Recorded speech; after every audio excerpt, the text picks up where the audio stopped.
पटना से उठा एक मुद्दा दिल्ली से होते हुए अब रांची तक पहुंच चुका है। वह मुद्दा है एसआईआर यानी कि स्पेशल इंटेंसिव रिवीजन।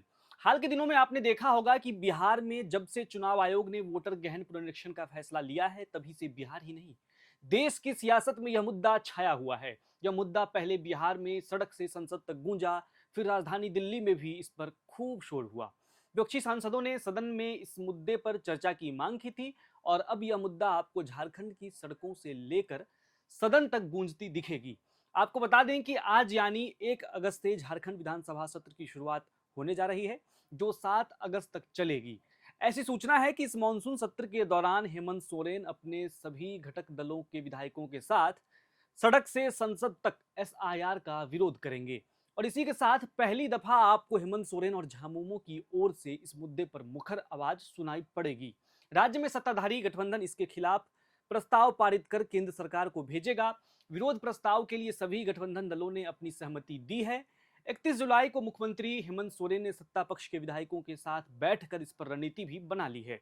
इस दौरान मुख्यमंत्री सोरेन ने कहा कि 5 दिनों के सत्र का सदुपयोग करें। सूत्रों के मुताबिक जानकारी तो यह भी है कि एसआईआर के मुद्दे को उठाने के लिए दिल्ली से कहा गया है।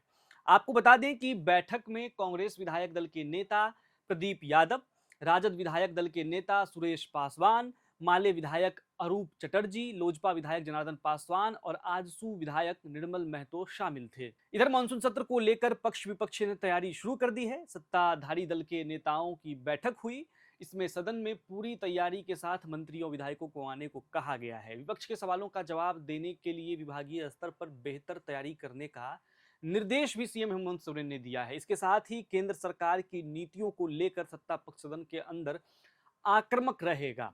गठबंधन दलों की बैठक से पूर्व कांग्रेस विधायक दल की भी बैठक हुई, जिसमें इन सारी बातों पर चर्चा हुई थी। आपकी जानकारी के लिए अभी बता दूं कि तेजस्वी यादव ने इस मुद्दे पर देश भर के इंडिया गठबंधन के नेताओं को पत्र लिखा था और कहा था कि बीजेपी सरकार के इशारे पर चुनाव आयोग द्वारा मतदाता सूची पुनरीक्षण की आड़ में मतदाता के अधिकार एवं लोकतंत्र पर किए जा रहे हमले के विरुद्ध देश के विभिन्न पार्टियों को हमने पत्र लिखा है। अब वो पत्र का जो रिजल्ट है वो आपको देखने को मिलेगा। पहले आपने दिल्ली के संसद भवन में देखा, अब हेमंत सोरेन अपनी तरफ से इस आवाज को उठाएंगे और तेजस्वी यादव या फिर कह ले इंडिया गठबंधन के इस मुद्दे को और भी बल देने की प्रयास करेंगे। आप देख रहे थे एयर नाउ को सब्सक्राइब कीजिए। हम इसी तरह आपको खबरों से अपडेट करने की पूरी कोशिश करेंगे। धन्यवाद।